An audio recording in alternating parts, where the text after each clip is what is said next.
অবৈধ স্বরাষ্ট্রমন্ত্রী ভারত পলাতক শিলং সালাউদ্দিন তাকে গ্রেফতার করা হয়েছে। রমনা মডেল থানা পরিদর্শনের সময় পুলিশের ঊর্ধ্বতন কর্মকর্তা সহ স্বরাষ্ট্রমন্ত্রী সালাউদ্দিন আহমেদ।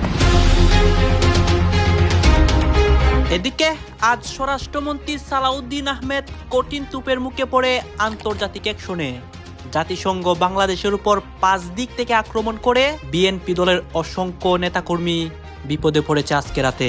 আমাদের সংবিধান বিশেষজ্ঞ বিএনপি দলীয় সংসদ সদস্য এবং বর্তমানে স্বরাষ্ট্রমন্ত্রী, বলতে গেলে বিএনপির গোপন হাড়িটি সংসদের হাঁটি ভেঙে দিয়েছেন। তিনি বিএনপির এমন ক্ষতি করেছেন যেই ক্ষতি অনেকদিন থেকে কোনো সংসদ সদস্য কোনো বিএনপি নেতা করতে পারেনি। অবশেষে স্বরাষ্ট্রমন্ত্রী সালাউদ্দিন আহমেদ তিনি গ্রেপ্তার হয়েছেন। অবশ্য তিনি বলাটা উচিত কিনা, তবুও সম্মান দেখানো উচিত।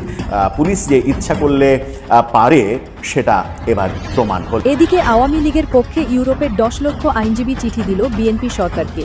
ক্ষমতা হারাবেন তারেক রহমান, ভারতের খেলা শুরু, অবশেষে শেখ হাসিনার মনের আশা পূরণ। যেমন আমাদের সালাউদ্দিন সাহেব হাটের মধ্যে হাড়ি ভাঙছে ঠিকই, কিন্তু সত্যটা তো বলছে। জাতির সাথে মিথ্যা কথা বলছে, এটা আবার সংসদে দাঁড়ায় বলতেছে, কারণ সংসদে তো মিথ্যা কথা উনি বলে না। হ্যাঁ, সালাউদ্দিন সাহেব সংসদে মিথ্যা কথা বলে না, যার জন্য ওপেন কইরা দিছে। খেলা যে চলছে কোন লেভেলে, একটা কঠিন সিদ্ধান্ত নিয়েছেন এবং যে ঘোষণাটি দিয়েছেন এবং যা তিনি করতেছেন দেশের জন্য কাজ করতেছেন। অবশেষে আজ বিএনপি দলের স্বরাষ্ট্রমন্ত্রী কঠিন বিপদের মুখে পড়েছে। আপনারা দেখেছেন সংসদ অধিবেশন থেকে শুরু করে দেশের প্রত্যেকটা জায়গায় স্বরাষ্ট্রমন্ত্রীকে নিয়ে আলোচনা সমালোচনা হচ্ছিল, কারণ স্বরাষ্ট্রমন্ত্রী সংসদের প্রত্যেকটা অধিবেশনে বিস্ফোরকমূলক বক্তব্য দিয়েছিলেন। এইটাকে কেন্দ্র করেই আজকে দেশে অসংখ্য ঘটনা ঘটে এবং বিএনপির অসংখ্য নেতাকর্মীরা বিপদে পড়ে। জাতিসংঘ সরাসরি 4 দিক থেকে বাংলাদেশের উপর অ্যাকশন নিচ্ছে এবং এই বিষয়কে কেন্দ্র করে 5টি কারণও বেরিয়ে আসে, সেইটাও দেখতে পারবেন এই একটি ভিডিওতে। আমাদের সংবিধান বিশেষজ্ঞ বিএনপি দলীয় সংসদ সদস্য এবং বর্তমানে স্বরাষ্ট্রমন্ত্রী জনাব সালাউদ্দিন আহমেদের কিছু বক্তব্য, কিছু কথা। তো সংসদে রাষ্ট্রপতির ভাষণের উপর ধন্যবাদ প্রস্তাব জ্ঞাপনের জন্য আলোচনায় অংশ নিয়ে সালাউদ্দিন আহমেদ গতকাল যেসব কথা বলেছেন তা আবার বাংলাদেশের রাজনীতিকে নতুন করে উত্তপ্ত করে তুলেছে এবং তিনি বলতে গেলে বিএনপির গোপন হাড়িটি সংসদের হাঁটি ভেঙে দিয়েছেন গতকাল। আর তাতে করে বিশ্লেষকরা মনে করছেন তিনি বিএনপির এমন ক্ষতি করেছেন যেই ক্ষতি অনেকদিন থেকে কোনো সংসদ সদস্য কোনো বিএনপি নেতা করতে পারেননি। ভয়াবহ কিছু বক্তব্য তিনি গতকাল সংসদে দিয়েছেন, যা সরাসরি বিএনপির দলটির নীতি, আদর্শ, পলিসির সব কিছু বিপরীতে, এবং তাতে করে বিএনপির জুলাই অভ্যুত্থানের সঙ্গে যে একটি সাংঘর্ষিক অবস্থা সেটি আনুষ্ঠানিকভাবে ফুটে উঠেছে এবং সেই সাংঘর্ষিক অবস্থার বুকে তিনি গতকাল একটি সিল মেরে সেটিকে বৈধতা দিয়েছেন। এতদিন অনানুষ্ঠানিকভাবে আমরা বলতাম, শুনতাম যে বিএনপি জুলাই অভ্যুত্থানের পক্ষে নেই, যদিও দলটি দাবি করছিল যে তারা জুলাইয়ের অন্যতম স্টেক হোল্ডার।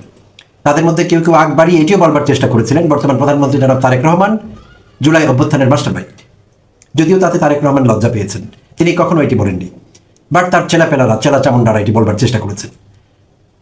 তো যেটি বলছিলাম প্রিয় দর্শক শ্রোতা, গতকালকের সালাউদ্দিন আহমেদের এই সিল মোহরে এটি প্রমাণ হয়ে গেল জুলাই অভ্যুত্থান বিষয়ে বিএনপির দ্বিচারিতা, দ্বৈত অবস্থান এবং জুলাই অভ্যুত্থানের সঙ্গে, জুলাই সনদের সঙ্গে বিএনপি কিভাবে বিশ্বাসঘাতকতা করেছে সেই বিষয়টি সুস্পষ্টভাবে ফুটে উঠেছে।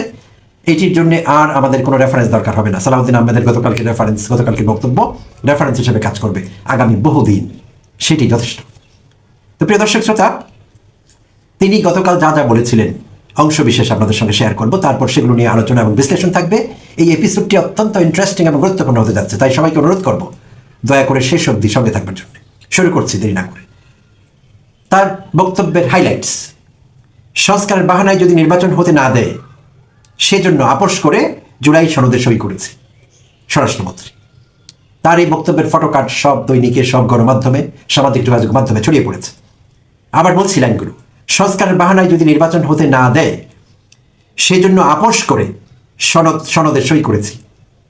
খুব পরিষ্কার ভাষায় কথা বলেছেন, যেটিকে আমরা বলি ক্যাটাগরিক্যাল টার্ম, সুস্পষ্ট, কোনো দ্বিধা, দ্বন্দ্ব, অ্যাম্বিগিউটি, দ্ব্যর্থবোধকতা কোনো কিছু নেই, সোজা সাপটা কথা। আচ্ছা, তো এই আলোচনায় একটু পরে যাচ্ছি, এই কথাগুলোর বিশ্লেষণ করব। তার আগে আরও কিছু বিষয়ে কথা বলেছেন যেগুলো নতুন করে আলোচনা, সমালোচনা, বিতর্ক উস্কে দিয়েছে এবং বারবার আবারও বিএনপির দ্বিচারিতা ফুটে উঠেছে তার বক্তব্যে। জানি না দল হিসেবে বিএনপি তার এই বক্তব্য গতকালকে এন্ডোর্স করবে কিনা বা করছে কিনা। যদি করে তাহলে এটি বিএনপির আত্মঘাতী সিদ্ধান্ত, কিংবা কিছুই না বলে যদি চুপ করে থাকে দলটি, সেটি আরো বেশি আত্মঘাতী এবং বিধ্বংসী দলটির জন্য। সালাউদ্দিন আহমেদ যথেষ্ট বিএনপিকে পথে বসাবার জন্য। নিজের কথার বিরোধিতা নিজেই করছেন, নিজের জালে নিজেই আটকা পড়ছেন। কেন? স্বার্থ উদ্ধারের জন্য। কারণ যদি নির্বাচন না হয়, আচ্ছা, তার মানে বিএনপির একটি আকাঙ্ক্ষা ছিল শুধু একটি নির্বাচন, যেন তেন ভাবে একটি নির্বাচন। সংস্কার তারা চায়নি, সংস্কার তাদের দরকারও নেই। বিএনপি আওয়ামী লীগের মতো দলগুলো সংস্কার চায় না, কারণ সংস্কার হলে তারা তাদের হাত পা বাধা পড়ে যাবে, চুরি চামারি লুট তারা আর করতে পারবে না। অতীতে দুই দলই দেশ লুটেছে, কেউ কম লুটেছে, কেউ বেশি লুটেছে। দুই দলই চ্যাম্পিয়ন হয়েছে দুর্নীতিতে, বিশ্ব চ্যাম্পিয়ন। কিন্তু এই দেশের কোটি কোটি মানুষের উদ্দেশ্য ছিল না একটি নির্বাচন। এই দেশের মানুষের উদ্দেশ্য ছিল হাসিনা মুক্ত বাংলাদেশ, স্বৈরাচারী শাসন ব্যবস্থা মুক্ত বাংলাদেশ, আওয়ামী জুলুম মুক্ত বাংলাদেশ। তার মানে এই না যে এই হাসিনা মুক্ত হয়ে গেলে আমরা কাউকে যেন তেন ভাবে এনে সরকারে বসিয়ে দেব। এই চুক্তিতে, এই ভরসায়, এই বিশ্বাসে, এই আকাঙ্ক্ষায় এই দেশের মানুষ 1400-র বেশি ছাত্র যুবা প্রাণ দেননি, 20-30 হাজার মানুষ অন্ধত্ব এবং বঙ্গত্ব বরণ করেননি। কে ক্ষমতায় আসবে সেটি আমাদের বড় বিষয় ছিল না। আমাদের বড় বিষয় ছিল, মূল কথা ছিল রাষ্ট্র সংস্কার, রাষ্ট্রযন্ত্র মেরামত করতে হবে। এটিতে ঘুরে ধরেছে, এটিতে মরিচা পড়েছে, এটি রাস্টেড হয়ে গেছে। সব জল্পনা কল্পনার অবসান ঘটিয়ে বিএনপির সাথে মিলে চরমোনাই তাদের নিজেদের গোমর জাতিকে জানিয়ে দিল। চরমোনাই পুরো জাতির সামনে প্রমাণ করে দিল যে তারা বিএনপির টেস্টেড অ্যান্ড ট্রাস্টেড দালাল। দর্শক, বিএনপির নোংরামি চরমোনাই রাজনীতি, এছাড়া চরমোনাইয়ের আলাদা কোনো রাজনীতি নাই। মজার বিষয়ে চরমোনাই বিএনপির পক্ষে বলছে, বিএনপি চরমোনাইয়ের পক্ষে বলছে। দর্শক, আপনি অবাক হবেন যে চরমোনাই কতটা নিচে নামতে পারে। এদের যে কোনো নীতি নৈতিকতা বিবেক কিচ্ছু নেই। রাজনীতিতে বিশৃঙ্খলা সৃষ্টি করা, রাজনীতিতে ধোঁয়াশা সৃষ্টি করা, ঘোলা পানিতে মাছ শিকার করা, জল ঘোলা করাই যে তাদের কাজ, এটা প্রমাণিত হলো। আপনি চিন্তা করেন, এই চরমোনাই কিছুদিন আগেও জামাত ইসলামীর সাথে জোটেছিল। তো জামাত তখন ভালো, খুব ভালো, বিএনপি তখন অনেক খারাপ। বিএনপি এই শাইখে চরমোনাই বলেছিলেন চাঁদা তুলে পল্টনে ভাগ যায় লন্ডনে, খাম্বা 10%, হাওয়া ভবন, অনেক কিছু চরমোনাই বলেছিল। এখন শুধু এখন না, নির্বাচনের আগে জামাত জোট ছাড়ার সাথে সাথে চরমোনাই ডিকশনারি থেকে এগুলো উধাও হয়ে গেছে। চরমোনাই তো অনেক তাদের অনেক যেটাকে বলে কারামত আছে, তাদের পীর সাহেবদের কারামত আছে। এই পীর সাহেবদের কারামতের মাধ্যমে অনেক কিছু উধাও করে দেওয়া যায়। যেমন একটা কারামত বলি, একবার বাবা পীর জনাব ফজলুল করিমকে পুলিশ ধরতে গেছে। তো ফজলুল করিম পুলিশকে বললো যে, পুলিশ তোমরা যে আমাকে ধরতে এসেছো, ওয়ারেন্ট আছে? তা পুলিশ তো ওয়ারেন্ট নিয়ে এসেছে। যে ওয়ারেন্টের কাগজ পুলিশ বের করেছে, দেখে যে ওয়ারেন্টের কাগজ সাদা হয়ে গেছে। এটা চরমোনাইয়ের একদম বড় বড় চরমোনাইয়ের তরিকার মুহাক্কিক আহলে হক আলেমরা এটা বলেছে। তো চরমোনাইয়ের কারামতে এগুলো কিন্তু আছে, যে তারা ডিকশনারি থেকে বা তাদের কাগজ থেকে অনেক কিছু নাই করে দিতে পারে। তো এরকম তারেক রহমান চাঁদাবাজ, 10%, খাম্বা, হাওয়া ভবন, এগুলো চরমোনাই ডিকশনারি থেকে তাদের দাদা পীর এবং বাবা পীরের কারামতিতে উধাও হয়ে গেছে। এখনো এগুলো বলে না তো বলে না, একটা লিমিট আছে, কত নিচে নামতে পারে দেখেন। বিএনপির একটা থার্ড ক্লাস ফালতু ব্যর্থ ন্যারেটিভ জামাত শিবিরকে গুপ্ত বলে গালি দেওয়া। কারণ গুপ্ত বলে গালি দেওয়া, এটা প্রথমে স্টার্ট করেছে আওয়ামী লীগ। এটার উৎপত্তি ভারত থেকে, পরে তারেক রহমানকে তার উপদেষ্টারা গ্রহণ করতে বলেছেন, তিনি গ্রহণ করেছেন। জামাত শিবির যদি গুপ্ত থেকে থাকে, তারা তো গুপ্ত ছিল আওয়ামী লীগ ছাত্রলীগে। এতে যত ক্ষোভ আওয়ামী লীগ ছাত্রলীগের। এই জন্য 5 আগস্টের পর এটা নিয়ে আলোচনা ছিল যে আওয়ামী লীগ আত্মপর্যালোচনা করত, যে আমাদের এই অবস্থা হলো, ঢাকা বিশ্ববিদ্যালয় থেকে আমাদেরকে বের করে দিল, সারা বাংলাদেশে আমরা পিটানি খেলাম কেন? কারণ ছাত্রলীগের মধ্যে শিবির ছিল, শিবিরের ছেলেরা সব তথ্য পাস করে দিয়েছে এবং তারাই ছাত্রলীগের দুর্বলতা জানতো এবং তারা ভিতরে থেকে পরিকল্পনা করে ছাত্রলীগকে জয় বাংলা করে দিয়েছে। এই জন্য শিবির যে গুপ্ত ছিল, এটাতে মূল ক্ষুব্ধ বা মূল সমস্যাটা ছিল আওয়ামী লীগ ছাত্রলীগের। কারণ শিবির গুপ্ত থেকে আওয়ামী লীগের পতন ঘটাতে পেরেছে। শিবির গুপ্ত না থাকলে আওয়ামী লীগের এরকম পতন হতো না। অর্থাৎ গুপ্ত এটা কিন্তু আওয়ামী ন্যারেটিভ, আওয়ামী লীগের ক্ষোভ শিবিরের প্রতি।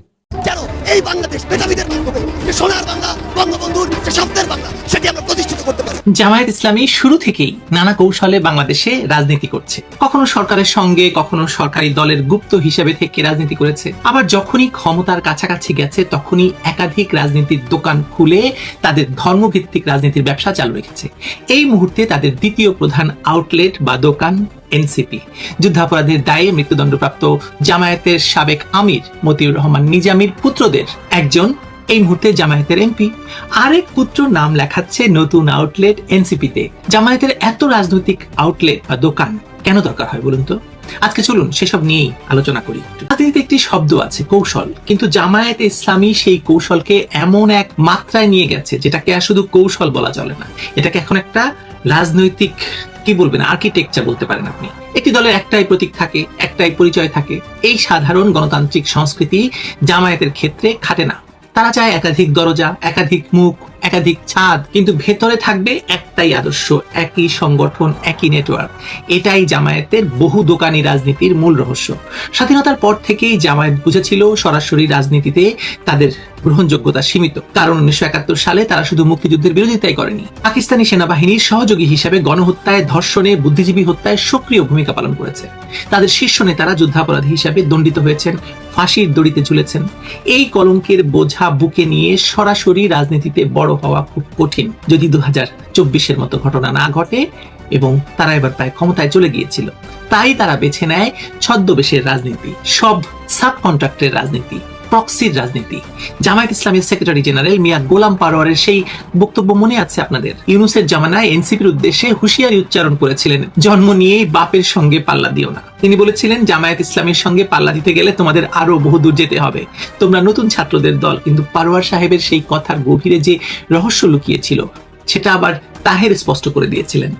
তাহের বলেছিলেন যে জামায়াত ইসলামী এবং এনসিপির সম্পর্ক হচ্ছে পিতা পুত্রের। এনসিপি এবং জামায়াতের মধ্যে পারিবারিক সম্পর্কের কথা এই পারোয়ার এবং তাহের ইঙ্গিতে না স্পষ্ট বলে দিয়েছিলেন যে পিতা পুত্রের সম্পর্ক। আর সেই কথাটা এখন নিজামী পুত্র নাদিমুর রহমানের মাধ্যমে প্রমাণিত হয়ে যাচ্ছে। মতিউর রহমান নিজামী যুদ্ধাপরাধী, মানবতা বিরোধী অপরাধী, 2016 সালে ফাঁসিতে ঝোলা ব্যক্তি। তার রক্তে যে ধর্মের ব্যবসা ছিল সেই ব্যবসার উত্তরাধিকারী এখন দুটি দলে বিভক্ত। বড় ছেলে ব্যারিস্টার নাজিবুর রহমান মোমেন ত্রয়োদশ জাতীয় সংসদ নির্বাচনে পাবনার সাথিয়ায় জামায়াতের দাড়িপাল্লার প্রতীক নিয়ে বিরাট ভোটে নির্বাচিত হয়েছেন, অর্থাৎ পিতার প্রতীকে রাজনীতি করছেন। আর ছোট ছেলে ডক্টর নাদিমুর রহমান, যিনি তুরস্কের একটি বিশ্ববিদ্যালয়ে অধ্যাপনা করেন, তিনি এখন এনসিপিতে যোগ দিতে যাচ্ছেন। মানে পুত্রের প্রতীকে রাজনীতি করতে যাচ্ছেন এই পরিবার। পিতার প্রতীকে করেছেন বড় ছেলে, ছোট ছেলে করতে যাচ্ছেন পুত্র এনসিপির প্রতীকে। শাপলা করি, এটা কি স্বাভাবিক? নাকি এটা গোলাম পারোয়ারের সেই বক্তব্যের প্রমাণ, তাহেরের সেই বক্তব্যের প্রমাণ যে জামায়াত এবং এনসিপি পিতা এবং পুত্রের মতো? গোলাম পারোয়ার সেদিন আরো বলেছিলেন, জামায়াত ঘুষ দুর্নীতিমুক্ত বরকতের বাংলাদেশ চায়। বিএনপির সংসদ সদস্য জনাব মির্জা ফখরুল ইসলাম আলমগীর কেন বলেছিলেন জুলাই আন্দোলনের সাথে তিনি জড়িত ছিলেন না? দেখেন। আন্দোলনের সঙ্গে শিক্ষার্থীরা সরাসরি জড়িত, আমরা এই আন্দোলনের সঙ্গে কখনোই সরাসরি জড়িত নই।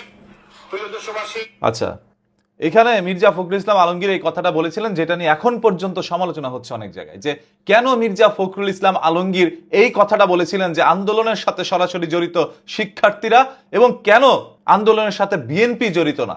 এই কথাটা বলার অনেকগুলো কারণ আছে, আমি ছোট্ট করে আপনাদেরকে একটু বিশ্লেষণ করি। দেখেন, তখন যদি বলতো এই আন্দোলনের সাথে বিএনপি জড়িত, তাহলে তৎকালীন সরকার শেখ হাসিনা কি করতেন? তিনি এই আন্দোলনের মধ্যে পুলিশ, র্যাব, আনসার, বিডিআর যা কিছু আছিল সবাই বলে দিত, নিউজ মিডিয়া চ্যানেলগুলোতে বলে দিত এই আন্দোলন করছে বিএনপি, মানে বিরোধী দল, তাদেরকে রাস্তা থেকে উচ্ছেদ করো। এটা বলে জিরো টলারেন্স জারি করে তাদেরকে রাস্তা থেকে সরিয়ে দিত এবং তাদের জীবন কেড়ে নিতে পারত। এটা কিন্তু মিথ্যা না। শেখ হাসিনা সরকার এটাই চাইছিল যে এই আন্দোলনের সাথে বিএনপি জড়িত, এই আন্দোলনের সাথে জামাত শিবির জড়িত, এটা শুধু একবার বের করে আনা। তারা কিন্তু জড়িত ছিল। বিএনপির অনেক নেতাকর্মী, অনেক না, মোটামুটি বিএনপির সবাই রাস্তায় ছিল।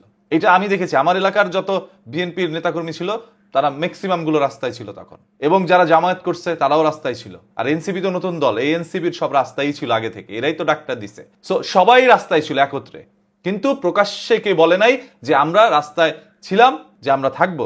এইগুলো বললে তখনই কিন্তু ঝামেলা আরো বড় হইতো, ছোট হইতো না। সো এই জন্যই তারা হয়তো বা তখন বলে না। আর এটা নিয়ে এখন আপনারা সমালোচনা করছেন। তখন কে বলেছিল যে আমরা সরাসরি ছাত্রদের পক্ষে? দেখেন, জামায়াত ইসলামের কিছু লোক বলেছিল।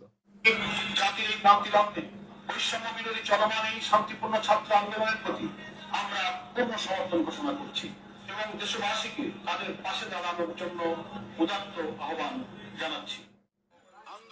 এখানে মির্জা ফখরুল ইসলাম আলমগীর কেন বলে নাই যে আন্দোলনের সাথে আমরা সরাসরি জড়িত না, কিন্তু জামায়াত ইসলাম বলছে আন্দোলনকে আমরা পরিপূর্ণ সমর্থন করছি। তারা 100% এই আন্দোলনের সাথে সমর্থন করছে বা তারা আছে, এরকম কিছু বোঝানোর চেষ্টা করেছে। তো জামায়াত ইসলাম এটা বলার কারণেই শেখ হাসিনা সরকার হয়তো আরো সুযোগ পেয়ে গিয়েছে যে আন্দোলনের সাথে জামায়াত ইসলাম জড়িত তারা ছিল, তবে এটা তো প্রকাশ্যে আসে নাই, এবং প্রকাশ্যে যারা এনেছে সেই কারণে জামাত শিবির আর বিএনপি বলে তাদেরকে কিন্তু এই যে এতগুলো জীবন চলে গেছে।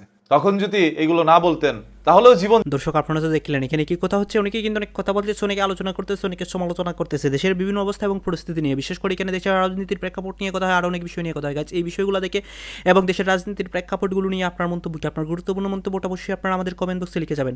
সর্বশেষ আপনাদের কাছে আমাদের একটা রিকোয়েস্ট থাকবে, আপনারা আমাদের চ্যানেলের দর্শক হয়ে থাকলে চ্যানেলটি সাবস্ক্রাইব করবেন এবং পাশে থাকা বেল বাটনটি যাবেন, যাতে করে নেক্সট ভিডিওটা সবার আগে আপনাদের কাছে পৌঁছে যায়। ধন্যবাদ।